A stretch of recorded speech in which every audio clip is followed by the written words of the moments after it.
বাড়ির সবাইকে আমি নিজেই আজ। সবার সঙ্গে আমায় মেলাবে না। আর আমার ঘরের সব কাজ যেমন বিপিন দা এতকাল করেছে তেমনি করবে। তুমি এসো।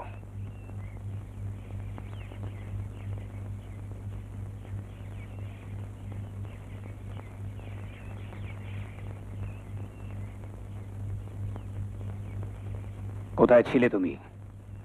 আমার ঘরে ওকে ঢুকতে দিয়ে বারণ করেছেন আমি। নিয়ে যাও এসব।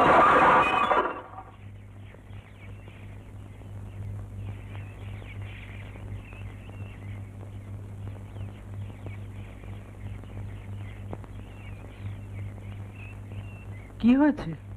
বৌদিদিমণি দাদাবাবুর ঘরে চা নিয়ে গেছিল, তাই